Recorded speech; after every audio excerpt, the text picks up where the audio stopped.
Hello everyone, আসসালামু আলাইকুম। কেমন আছেন সবাই? আশা করি ভালো আছেন। ভালো নাই, অনেক খারাপ লাগতেছে। গতকালকে রুম চেঞ্জ করছি, লাইফে ফার্স্ট টাইম আমি এত উপরে উঠছি, মানে রুম এত উপরে উঠেছি। আমি জানি না মানুষ কীভাবে মানে 10 তলায় 15 তলায় থাকে। আমার খুব ভয় লাগে। লাইফে ফার্স্ট টাইম আমি সবসময় নিচতলায় রুম চেঞ্জ করছি। আর সবসময় আমি ভালো লাগে না বাসা, আমি নিচতলা দেখে আর কি রুমই করি। এই প্রথম মানে এত উপরে রুম নিয়েছি, আমার খুব ভয় লাগতেছে। বিশেষ করে আমি বারান্দায় যে মানে পা দিতে পারি না, আমার কেমন জানি হাত পা কাঁপে। এমনিতে আমি বিয়ের আগে আমি আমি একটু মানে গাছে ওঠা বা এরকম ছাদে যদি না থাকে, গ্রিল নাও থাকে, তাও আমি করতে পারি। ওই যে দেখেন ওই বাড়িটার ছাদের দেখা যাচ্ছে না, আসলে আমার বাবুরা ছোটো বলে বাড়িওয়ালা আর কি জানালা এগুলো লাগাই দিছে, কারণ ওরা সরি জানালায় না, বারিন্দার ইতে ওরা মানে সব কিছু ফেলে দেয়। নিচতলায় সব কিছু ফেলে দিত, বাইরে আমি এগুলো তুলে তুলে আনতাম। তো খেলনা, আবার তরকারি প্রয়োজনীয় জিনিস, মোবাইল ওরা ফেলে দেয়। তো এটা এত উপর থেকে পালাইলে নিচ থেকে যা আনা সম্ভব না, যার কারণে এগুলো লাগাই দিচ্ছে। বারান্দাটা অনেক সুন্দর আছে, মনের মতো করে সাজাবো বারান্দাটা, বিশ্বাস করেন আমার কাছে অনেক ভালো লাগছে বাড়িটার সব কিছুই। আর রুমগুলো অনেক বড়, কিন্তু দেখেন রুমে এখন অগোছালো, বাবুরা ঘুমাইতেছে। যাই হোক, বারান্দাটা অনেক বড়, রুমটা অনেক বড়। রুম দুইটা, বারান্দা একটা। আমার অনেক ভয় লাগে মানে বারান্দায় দাঁড়াইলে, আমার খুব খারাপ লাগে। আগে এরকম হতো না, বিয়ের আগে আমি ছাদে উঠতে পারতাম, যাতে যদি সাইডে গ্রিল না থাকতো তাও আমি দাঁড়াতে পারতাম।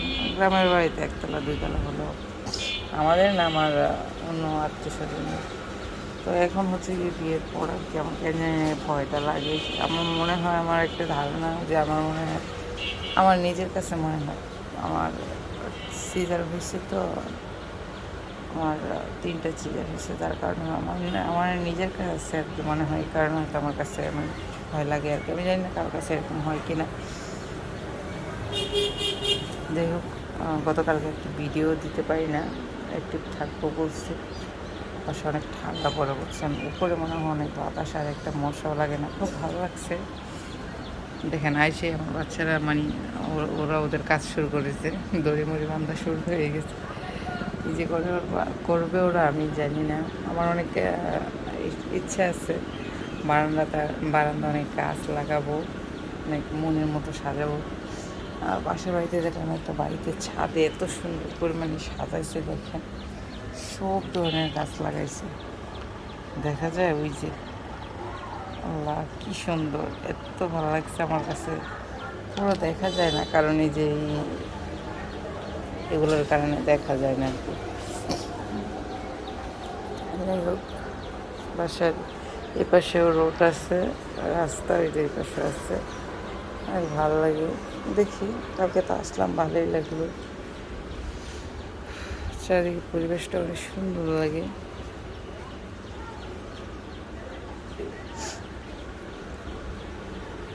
যাই হোক, ভিডিও দেবো, অ্যাক্টিভ থাকবো, আপনারা আমার পাশে থেকে একটু দোয়া করবেন। আর আসার পরে বাবু অসুস্থ হয়ে গেছে, ওর পুরো ঠান্ডা লেগে গেছে।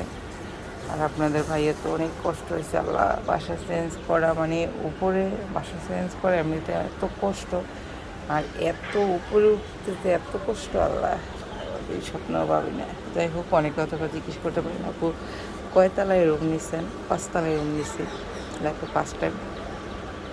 রুমের ভিতরে ভালোই লাগে, কিন্তু বারান্দা আসলে ভালো লাগে। আমার একটু ভয় কাজ করে, আমি ওরা বারবার আসলে আমি বারবার আর কি ধমক দিয়ে নিয়ে যাই।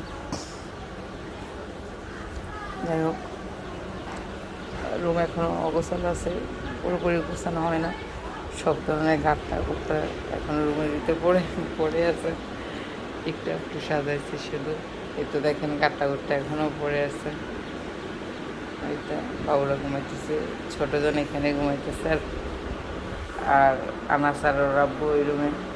এখনও সব কিছু অগোছালো আছে। এটা আমার মেশিন, আমি কিন্তু এখানে আমার প্রয়োজনীয় কাজ টাজ করি। আর এই তো দেখেন সব কিছু এগুলো এগোছালো, সরি অগোছালো আছে, সব এলোমেলো হয়ে পড়ে আছে।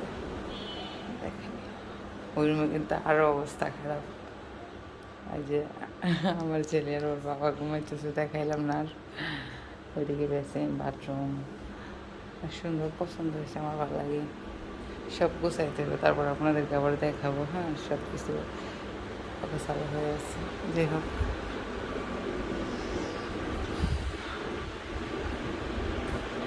সবাই পাশে থাকেন, একটু সাপোর্ট করেন প্লিজ।